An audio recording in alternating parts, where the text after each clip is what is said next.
Hello doctor की series में आज हम बातचीत करेंगे श्वास संबंधी रोगों की। विस्तार से जानकारी आपको देंगे और जानकारी देने के लिए हमारे साथ स्टूडियो में मौजूद हैं महात्मा गांधी जयपुर हॉस्पिटल के वरिष्ठ फिजिशियन डॉक्टर लोकेश मान, अस्थमा और चेस्ट रोग विशेषज्ञ आप हैं। सर, आपका बहुत बहुत स्वागत है। धन्यवाद। सर, श्वास रोग कहा जाता है कि जब तक श्वास चल रही है तब तक जीवन है, और इस जीवन में श्वास का बहुत गहरा संबंध है। इस जीवन को श्वास के जो रोग हैं वो किस प्रकार से प्रभावित करते हैं, इसके बारे में जानना चाहेंगे सबसे पहले डॉक्टर साहब। डेफिनेटली आपने आशीष जी बिल्कुल सही पूछा है और सही कहा है कि सांस है, जब तक सांस है तब तक जहान है। अभी अगर हम बात करें, नॉर्मल आदमी हर मिनट लगभग 15 से 20 बार श्वास लेता है जी। तो पूरे दिन के अंदर अगर 24 घंटे की बात करें तो वो 23,000 से लेकर 25,000 श्वास लेता है, जिसके अंदर लगभग वो 10 से 12,000 लीटर गैस का आदान प्रदान करता है। और उसमें ऑक्सीजन है जो महत्वपूर्ण है, वो लगभग 550 लीटर ऑक्सीजन का यूज करता है 24 घंटे में जी। तो श्वास क्या है कि जब पूरी बॉडी में जो ऑक्सीजन सप्लाई है वो श्वास फेफड़ों के द्वारा होती है। अगर ऑक्सीजन कम होती है, जैसे हाइट पर या पोल्यूशन में या कहीं और फ्लाइट में, हाई फ्लाइट में होते हैं तो ऑक्सीजन कम होती है, तो उस टाइम श्वास फूलने लग जाता है। तो ऑक्सीजन हर बॉडी के हर पार्ट के लिए, हर कोशिका के लिए, हर ऑर्गन के लिए बहुत ही महत्वपूर्ण है। ऑक्सीजन है तो जीवन है जी। तभी कहा गया है कि श्वास चल रही है तो जीवन सुरक्षित है, और श्वास पर अगर संकट है तो फिर जीवन पर संकट आ बनता है। बच्चों, बड़ों, खास करके देखा जाता है कि पुराने जमाने में भी कहा जाता है श्वास संबंधी जो बीमारियां हैं वो बड़ों में देखी जाती है, बुढ़ापे का रोग है। लेकिन वर्तमान में देखा जा रहा है कि छोटे छोटे बच्चों को भी श्वसन संबंधी समस्याएं होने लगी है, और जिस प्रकार का वातावरण है, पोल्यूशन जिस प्रकार से बढ़ रहा है, खान पान, तो ऐसे में युवा अवस्था में भी श्वास रोग के जो रोगी हैं उनकी संख्या लगातार बढ़ रही है। तो इसको समझना चाहेंगे कि क्या ये रोग सिर्फ बुजुर्गों का रोग है या फिर ये बच्चों को भी प्रभावित करता है? क्या सावधानियां रखनी चाहिए? डेफिनेटली आशीष जी, क्या है, श्वास रोग बच्चों, जवान और बूढ़े सभी लोगों में होता है, लेकिन उनका जो बीमारी है वो अलग अलग होती है। अगर हम करें स्कूल गोइंग बच्चे या एडल्टहुड जो स्कूल या कॉलेज गोइंग बच्चे हैं, उन बच्चों के अंदर अस्थमा की संभावना ज़्यादा होती है। अस्थमा जनरली क्या होता है, मौसम के अंदर या अपने घर के अंदर या खेतों के अंदर बाहर का जो एनवायरनमेंट होता है उनमें एलर्जन होते हैं, उनकी वजह से ट्रिगर होता है, जिसके कारण से श्वास नलियों में सिकुड़न आती है, उसमें सूजन आती है। तो वो अस्थमा ज्यादातर बच्चों और जवान लोगों में प्रभावित करता है। लेकिन जो उम्र के बाद में, जैसे 40 या 50 की उम्र के बाद में जो श्वास रोग होता है, उसमें मुख्य जो है वो सीओपीडी, दमा या सीओपीडी, जो लगभग मुख्य कारण उसका जो स्मोकिंग या टोबैको रिलेटेड जो व्यसन है उनका यूज करने से और पोल्यूटेड एरिया में काम करने से होता है। एक उम्र के बाद में उसका जो कुमुलेटिव इफेक्ट है वो दिखने लगता है, और वो पेशेंट जैसे ओल्ड एज में खांसी रहती है या कुछ लंबी श्वास की रहती है तो उसको हम सीओपीडी कहते हैं। तो दोनों का अंतर है, जवान और बच्चों में अस्थमा और ओल्ड एज वालों में सीओपीडी का। जी। बेसिकली देखा जाए तो अस्थमा होने के जो मुख्य कारण और लक्षण हैं वो क्या है, कैसे बचा जा सकता है? आपने कहा कि यूथ है, बच्चे हैं, वो भी इसके शिकार हो जाते हैं, तो कैसे बचा जा सकता है? क्या सावधानियां बरती जा सकती हैं? इससे पहले अपने को अस्थमा को समझना बहुत जरूरी है। अस्थमा जनरली एक जेनेटिक और एनवायरमेंट के पोल्यूशन, एलर्जन, उससे, और एक जेनेटिक, जैसे मान लो कि किसी के मम्मी पापा या मदर फादर को या ग्रैंड पेरेंट्स को एलर्जिक प्रॉब्लम है, जैसे स्किन की एलर्जी हुई, आंखों की एलर्जी हुई, नाक की एलर्जी, जैसे बार बार छींक, जुकाम, गले में खराश रहना या सांस में दिक्कत आना, खांसी रहना लंबे टाइम तक, इस टाइप की एलर्जिक है, तो उनके बच्चों में लगभग 20 से 30% संभावना बढ़ जाती है। अगर दोनों पेरेंट्स हैं तो वो 50-60% तक होती है। उसमें अगर जेनेटिकली पेशेंट पहले से ही उसके लिए प्रोन है तो एनवायरनमेंट में कुछ एलर्जन होते हैं दो तरह के जी। आउटडोर एलर्जन, जैसे कि बगीचे में या खेतों में फसलें उगती हैं, बाहर घास होती है या फूल होते हैं, उनके जो पोलन्स होते हैं जी, वो हमें ट्रिगर करते हैं। श्वास के, जैसे नाक के साथ श्वास लेते हैं उसमें वो पोलन्स और उनके जो डस्ट होती है वो जाती है और वो इरिटेट करती है, ताकि वो जेनेटिकली प्रीडोमिनेंट एडल्ट में वो अस्थमैटिक सिम्टम डेवलप करती है। ऐसे ही अगर हम बात करें इंडोर पोल्यूशन की, जैसे कि उसमें फंगल स्पोर हो गया, डस्ट माइट जो बहुत कॉमन है, कॉकरोच की डस्ट है, जी। या इंडोर अदर डस्ट माइट या अदर कुछ जैसे गेहूं की रफ्फी है अंदर साफ करते हुए उससे जो होता है, उसके ट्रिगर से होने वाली जो एलर्जिक कंडीशन है उसको हम अस्थमा कहते हैं। इससे बचाव के लिए सबसे पहले उसको समझना जरूरी है कि भाई मुझे अस्थमा है, ये एक्सेप्ट करना पड़ेगा डॉक्टर को दिखाकर। अगर डॉक्टर बोल रहा है कि आपको अस्थमा है तो उसका ट्रीटमेंट जो अवेलेबल है वो हमें लेना है, और साथ में एलर्जी टेस्ट से जो एलर्जी कर रहे हैं उनकी पहचान कर उनसे बचने की कोशिश करें। अगर मान लो किसी को डस्ट माइट से एलर्जी है तो उसको साफ सुथरा रूम और सफाई का ध्यान रखना है। किसी को गेहूं की डस्ट से एलर्जी है तो उसको गेहूं के जो सफाई है वो बड़ा सावधानी से करनी है, किसी और से करवानी है। बिल्कुल। एक और चीज, अस्थमा और सीओपीडी कारण सिम्टम मिलते जुलते से हैं, क्या बेसिक अंतर है, और साथ ही साथ बूढ़े लोगों में सीओपीडी कैसे होता है, ये हम जानना चाहेंगे। मुख्य कारण क्या होते हैं? ज्यादातर क्या है कि लोग अस्थमा और सीओपीडी को सिमिलर समझते हैं, लेकिन इन दोनों में डिफरेंस है। अस्थमा रिवर्सिबल कंडीशन है, मतलब कि अस्थमा के पेशेंट जो होते हैं अगर उनमें सही पूरी दवाई ली जाए तो जो डैमेज जो लंग्स में इफेक्ट हुआ है वो हम रिवर्सिबल कर सकते हैं, मतलब नॉर्मल कर सकते हैं। और अस्थमा का जो पेशेंट है प्रॉपर ट्रीटमेंट और प्रॉपर डायग्नोसिस के बाद में बिल्कुल नॉर्मल लाइफ, एथलेटिक लाइफ जी सकता है, जिसमें कि वो कुछ भी खेलना चाहे, कुछ भी करना चाहे वो कर सकता है। लेकिन इसके उलट सीओपीडी में जो चेस्ट के अंदर जो डैमेज होते हैं वो परमानेंट डैमेज होते हैं, मतलब सीओपीडी को क्योर नहीं कर सकते। सीओपीडी में जितना नुकसान हो गया वो हो गया, उसके बाद के नुकसान को आप रोक सकते हो।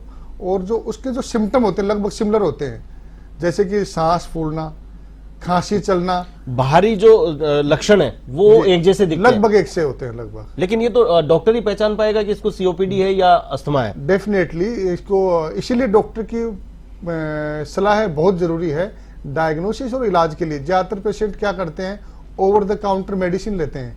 जैसे दुकान पर जाएंगे कि भैया खांसी हो रखी है, सांस में दिक्कत है, तो वो उनको एक कॉम्बिनेशन होता है दुकान वाले के पास एक जो होते हैं एंटी एलर्जिक भी देकर के वो एंटी एलर्जिक स्टीरोइड्स और बिना बात की एंटीबायोटिक खिलाते हैं, तो वो कोई ट्रीटमेंट नहीं है ना, उससे डिजीज कभी कंट्रोल होती है। डॉक्टर का एक एम होता है कि अगर वो पेशेंट को डिजीज डायग्नोस कर रहा है तो इसका ट्रीटमेंट ऑप्टिमाइज करे, ताकि वो जो ट्रीटमेंट है वो पेशेंट को नुकसान नहीं करे बल्कि उसको फायदा ज्यादा पहुंचाए। तो ये जो मिथ है कि भाई ये इलाज की आदत पड़ जाएगी या ऐसा है, तो वो बिल्कुल मिथ है। प्रॉपर ट्रीटमेंट अगर आपको ले तो प्रॉपर डॉक्टर की सलाह से ले, और उसके बिना बंद भी नहीं करें और शुरू भी नहीं करें। बिल्कुल। दो चीजें आपने बताई कि अस्थमा और सीओपीडी दोनों सिमिलर से दिखते हैं, आम नागरिक उससे पहचान नहीं पाएगा कि ये अस्थमा है या सीओपीडी है। अस्थमा अगर किसी को है तो कौन से टेस्ट उसको कराने चाहिए, कौन सी स्थिति उसको महसूस हो तब डॉक्टर के पास जाना चाहिए। हर व्यक्ति, अब जैसे मान लीजिए कि सर्दी का मौसम है, मौसम चेंज हो गया, चेंज होने के साथ ही जुकाम लग गई, जुकाम लगने के साथ ही स्वास्थ्य संबंधी उसको तकलीफ भी महसूस होने लग जाएगी। तो ऐसे में उसे कैसे वो आइडेंटिफाई करे कि मुझे अस्थमेटिक प्रॉब्लम है, डॉक्टर के पास में जाना चाहिए, जांच करानी चाहिए? अगर किसी पेशेंट को लंबे समय तक, मतलब 2 सप्ताह से ज्यादा की खांसी चल रही है, या 3 सप्ताह से या महीने से, हर सीजन में उसकी खांसी बढ़ जाती है, जुकाम होती है तो उसकी सांस की प्रॉब्लम बढ़ जाती है, जैसे चेस्ट से लगभग सीटी की आवाज आती है, जो विस्लिंग साउंड बोलते हैं, या गांव में एक जो पुराने लोग बोलते थे कि बच्चे की पसली चल रही है, तो वो कंडीशन क्या है कि प्रॉब्लमेटिक है। उस कंडीशन में आपको डॉक्टर के पास जाना ही जाना है। आप घरेलू जो उपचार है वो आप 1 दिन या 2 दिन कर सकते हैं, वो भी स्टेबल कंडीशन में। लेकिन कई बार ऐसा देखा जाता है कि पेशेंट की कंडीशन बहुत खराब हो गई, ऑक्सीजन लेवल बहुत लो हो गया, पेशेंट चल भी नहीं पा रहा, लेकिन हम फिर भी उसको घरेलू नुस्खे या लोकल जो मेडिकल वाला है या किसी से भी हम कुछ भी दवाई लेके दे रहे होते हैं। तो ऐसी स्थिति बनने का इंतजार नहीं करना चाहिए, और प्रॉपर अगर आपको लग रहा है पेशेंट की कंडीशन थोड़ी बिगड़ रही है, नॉर्मल कंडीशन, तो डेफिनेटली डॉक्टर की सलाह ही लेनी चाहिए। बिल्कुल। इसके अलावा जानना चाहेंगे कि मौसम परिवर्तन जब भी होता है तो एक चैलेंजिंग होता है अस्थमेटिक पेशेंट के लिए या सीओपीडी के पेशेंट के लिए, तो ऐसे में कितना खतरनाक हो सकता है रिस्क लेना, और क्या बचाव वो कर सकता है जब मौसम परिवर्तन होता है, तो कितना उनको ये मौसम परिवर्तन प्रभावित करता है? इसमें डेफिनेटली मौसम परिवर्तन बहुत ज्यादा प्रभावित करता है। जैसे हम करें सर्दियों की बात, जैसे अभी जो सीजन चल रहा है, इसमें क्या होता है, कोल्ड एयर होती है। कोल्ड या ठंडी हवा है वो अपने आप में एक ट्रिगर फैक्टर है। अगर ठंडी हवा नाक के द्वारा अगर चेस्ट तक पहुंचती है तो वो श्वास नली के अंदर सूजन डेवलप करती है, उसको इरिटेट करती है और श्वास नली होती है नॉर्मल से वो सिकुड़ने लगती है, जिसके कारण से पेशेंट को सांस निकालने में कठिनाई महसूस होती है और ऐसी कंडीशन में सिम्टम्स हैं वो बिल्कुल एकदम से फ्लेयर अप होते हैं। दूसरा जो पोल्यूशन होता है, ठंडी हवा के अंदर पोल्यूशन जो जमीन की सतह होती है जहां हम सर्वाइव करते हैं उस सतह पर पोल्यूशन ज्यादा बना रहता है और गर्मियों के सीजन में वो पोल्यूशन क्या होता है, गर्म हवा की वजह से वो जमीन से ऊपर उठ जाता है और जल्दी क्लियर होता है, लेकिन ठंडी हवा की वजह से वो जमीन पर पोल्यूशन का लेवल बढ़ जाता है। जैसे हम लोग सब सुनते हैं आजकल टीवी में, न्यूज़पेपर में कि जो ही सर्दी आती है तो कोहरा डेवलप होता है। वो कोहरा एक्चुअल में पोल्यूशन के साथ में जो फ्यूम बनता है, फॉग बनता है, उसकी वजह से बनता है और वो क्या होता है, पोल्यूशन बढ़ जाता है। जैसे हम अभी दिल्ली एनसीआर की बात करें या जयपुर में जहां पर कंस्ट्रक्शन ज्यादा हो रहा है वहां की बात करें तो विजिबिलिटी डाउन होती है जी। वो डेफिनेटली पोल्यूटेंट जो एयर होती है उसकी वजह से होती है। तो जितना ज्यादा पोल्यूटेंट एयर होगी इरिटेशन उतना ज्यादा होगा और सिम्टम जो अस्थमा और सीओपीडी के जो सिम्टम है वो एकदम से फ्लेयर अप हो जाते हैं। पेशेंट को सिम्टम है जैसे खांसी, सांस कंट्रोल है, लेकिन उस पोल्यूशन की वजह से या ठंडी हवा की वजह से एकदम से बढ़ जाते हैं और वायरल इन्फेक्शन डेफिनेटली सर्दियों में थोड़ा ज्यादा होता है, वो ट्रिगर फैक्टर की तरह काम करता है। बिल्कुल डॉक्टर साहब, आपने सीओपीडी को खतरनाक बताया और रिवर्सेबल भी नहीं है, जितना डैमेज हो गया हालांकि उसको वहीं ब्रेक लगाया जा सकता है, लेकिन ये कैसे इसका उपचार करवाया जा सकता है, कैसे कौन सी जांचें करवाई जा सकती है और आगे के लिए उसे कैसे रोका जा सकता है? जो सीओपीडी की हम बात कर रहे हैं तो सीओपीडी के जो मुख्य ट्रिगर फैक्टर हैं उनमें जो टोबैको स्मोकिंग है जी, वो चाहे किसी भी तरह से हो। हम पेशेंट को पूछते हैं बाबा बीड़ी छोड़ दी, तो वो बोलता है नहीं बाबा बीड़ी तो छोड़ दी, हुक्का पी रहा हूँ, हुक्का बढ़िया है, हवा मतलब पानी के द्वारा छनके आ रहा है, छनके कुछ नहीं आता, वो स्मोक तो अंदर जा ही रही है। बिल्कुल स्मोक जितना अंदर टोबैको जाएगा, निकोटीन अंदर जाएगा, वो डेफिनेटली प्रॉब्लम करता है। साथ में क्या होता है, अगर इसी जांच के लिए जब पेशेंट आता है तो हम पहले उसका चेस्ट एक्सरे या CT scan as per the symptoms अगर ज्यादा सीवियर हैं और तो हम CT scan, otherwise chest x ray से काम चल जाता है। उसके अलावा चेस्ट के लंग फंक्शन टेस्ट होते हैं जिसको हम पल्मोनरी फंक्शन टेस्ट पीएफटी बोलते हैं। आजकल ओसिलोमेट्री टेस्ट आया है जो न्यू टेस्ट है, जो अर्ली सीओपीडी डायग्नोस कर लेता है। और इसके अलावा कुछ ब्लड टेस्ट है जैसे कि सीबीसी करा ली, एओसिनोफिल काउंट या एलर्जी कंपोनेंट देखने के लिए करवा लिया जी। या कुछ एलर्जिक आपको कंडीशन या इन्फेक्शन लग रहा है तो उसके अकॉर्डिंग हम कुछ अलग टेस्ट भी करते हैं, ताकि मेन जो होता है वो चेस्ट की रेडियोलॉजी जैसे चेस्ट एक्सरे, सीटी स्कैन और पल्मोनरी फंक्शन टेस्ट करवाते हैं, ताकि हम उसकी जो कंडीशन है उसका अंदाजा लगा के उसके हिसाब से हम मेडिसिन प्रिस्क्राइब कर सकते हैं। बिल्कुल डॉक्टर साहब, जैसे फिल्मों में देखा जाता है कि कृत्रिम तरीके से श्वास लेने की कोशिश करता है कोई व्यक्ति जिसको श्वास संबंधी रोग होता है, तो इनहेलर का इस्तेमाल किया जाता है और मर्डर करना हो किसी का तो उसका केवल इनहेलर छुपा दीजिए, ये पिक्चरों में कई बार सीन देखा गया है, वो उसके लिए एक लाइफ सपोर्ट सिस्टम के रूप में देखा जाता है। तो इनहेलर का क्या रोल रहता है इन रोगों में, कितना महत्वपूर्ण से मानते हैं और क्या उससे निजात भी मिल सकती है? इनहेलर जो है न्यू टेक्निक्स है और इनहेलर जैसे लगभग 30-35 साल से इनहेलर आए हैं, उससे पहले टेबलेट से ठीक करते थे। तो कितने लोग, तभी तो ये कहावत बन गई कि जिसको एक बार दमा हो गया वो लाइलाज है जी। अस्थमा हो गया लाइलाज है, पूरी उम्र वो पेशेंट की एज भी कम हो जाती है, जल्दी मृत्यु हो जाती है। लेकिन रिसेंट रिसर्च में न्यू इनहेलर टेक्निक आ गई जिसके अंदर बहुत लो डोज दवाई का यूज करके और श्वास नलियों के अंदर भेजा जाता है, जिसमें हम उस टेबलेट से हम जो इनहेलर बनता है वो लगभग 10 दिन काम आ जाता है और टेबलेट हमारी 4 घंटे काम करती है। और टेबलेट्स होती हैं वो हमारे बॉडी के हर ऑर्गन में जाती है, जहां पर जरूरत नहीं है वहां भी जाती है। और इनहेलर है वो सीधा लंग्स में जाता है और डायरेक्ट इफेक्ट करता है। जैसे कि आंख में इन्फेक्शन हुआ तो डॉक्टर जो आई स्पेशलिस्ट होते हैं वो आई ड्रॉप देते हैं, टेबलेट कम देते हैं, आई ड्रॉप ज्यादा देते हैं, क्योंकि लोकल साइट पर जो दवाई जाएगी तो उसका साइड इफेक्ट ना के बराबर होता है और जो इफेक्ट है उसका और ठीक करने की क्षमता है वो बढ़ जाती है। तो इनहेलर डेफिनेटली सीओपीडी और अस्थमा पेशेंट के लिए एक लाइफ सपोर्ट मेजर है। जो एक भ्रांति बनी हुई है कि ये तो पता नहीं आदत पड़ जाएगी और ऐसा है, बिल्कुल नहीं है। ये आजकल का मॉडर्न तरीका है जो हमें साइंस ने प्रोवाइड करवाया है, ताकि हम पेशेंट को बहुत इफेक्टिवली और गुड एफिकेसी के साथ में उसको बेटर कंट्रोल और ठीक करने के हम प्रयास कर सकते हैं। बिल्कुल। जैसे जैसे टेक्नोलॉजी का डेवलपमेंट हो रहा है, टेक्नोलॉजी लगातार अब नए नए इनोवेशन करती जा रही है, तो इक्विपमेंट जो है वो इनहेलर, उसके भी कई इनोवेशन हुए होंगे। डेफिनेटली बहुत सारे इनोवेशन हुए हैं, जिसमें पेशेंट क्या होता है, कोई भी एक ट्रीटमेंट सोसाइटी में क्या होता है, एक के पास अगर दवाई है, दूसरे को सांस की दिक्कत है, तो वो उन्हीं दवाइयों को यूज करता रहता है, लेकिन एक जो ट्रीटमेंट है वो सब में फिट नहीं होता, ऐसा नहीं है।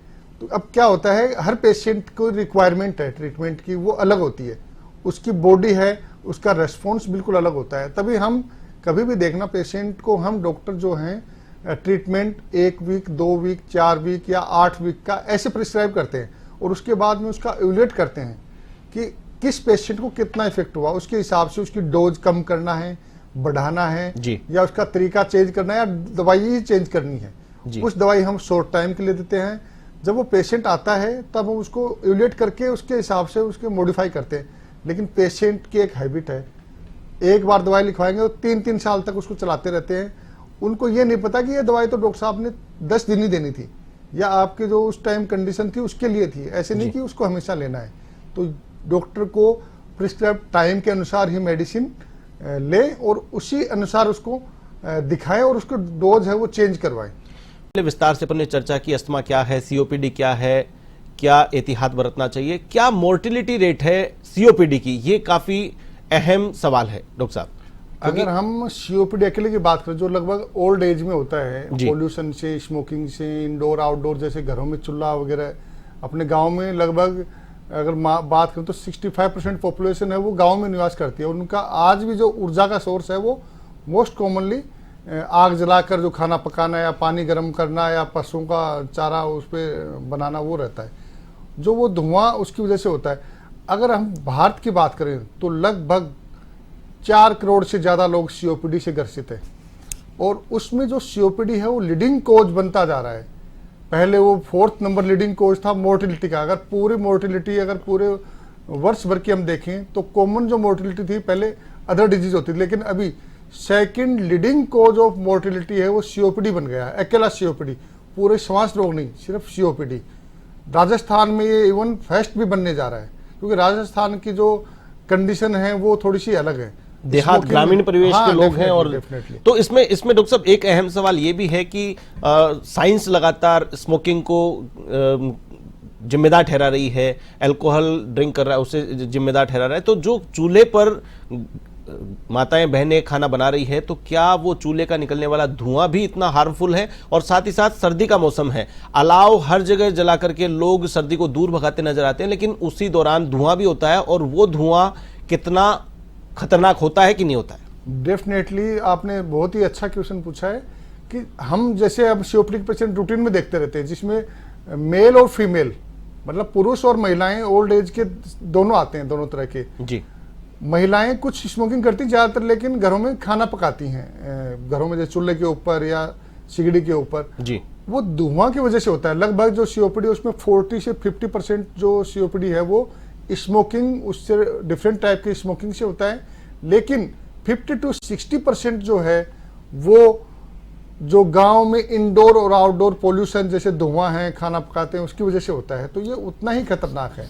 तो सीओपीडी में हम सबसे पहले जो उसको एडवाइज करते हैं कि भाई आपको सबसे पहले जो ये अगर मान लो स्मोकिंग करता है तो उसको सबसे पहले जो एडवाइज है हम ये देते हैं कि आपको स्मोकिंग तो बिल्कुल ही बंद करनी है, क्योंकि एक तरफ हम दवाई देके उसको कंट्रोल करने की कोशिश करते हैं, दूसरी तरफ वही पेशेंट स्मोकिंग करके उसको मतलब वापस खराब करने की कोशिश करता है। तो सबसे पहली एडवाइस ये होती है, या जिसके ये तो वही हुआ कि डायबिटीज का पेशेंट है और डायबिटीज को ठीक करने के लिए दवाई भी ले रहा है और साथ में चीनी भी खा रहा है, मीठा भी खा रहा है, वही वाली बात हो गई। बिल्कुल आशीष जी, कुल मिलाकर के जिसका अगर इलाज चल रहा है, जिसको अस्थमा है या फिर सीओपीडी है, तो या तो उसको अलाव से दूरी बनानी चाहिए, चूल्हे से दूरी बनानी चाहिए, ये भी एक बड़ा बचाव हो सकता है उसका। बिल्कुल आशीष जी, हम उनको यही कहते हैं कि आपको चूल्हे का काम और ये इस टाइप का काम है वो बिल्कुल बंद करना है। हमारे सीओपीडी पेशेंट को हम ये कहते हैं, बाबा जो आग जलाते हो सर्दियों में उससे दूर रहना है। और जो लोग मिलने आते हैं, गाँव में एक हैबिट होती है,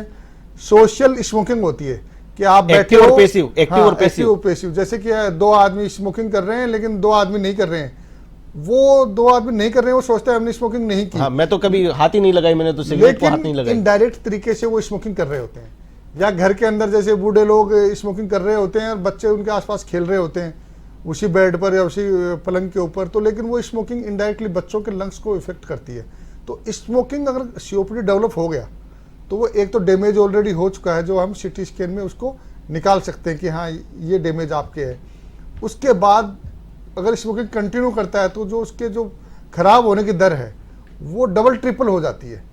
बिल्कुल, तभी मीम्स बने हुए हैं कि सबसे बड़ा दानवीर कौन है, जैसा कहा जाता है कि दानवीर तो कर्ण थे, लेकिन स्मोकिंग करने वाला जो व्यक्ति है वो 10 से 20% खुद लेता है, लेकिन 80-90% वो दूसरे को डोनेट कर देता है जो उसके पास में खड़ा हुआ है।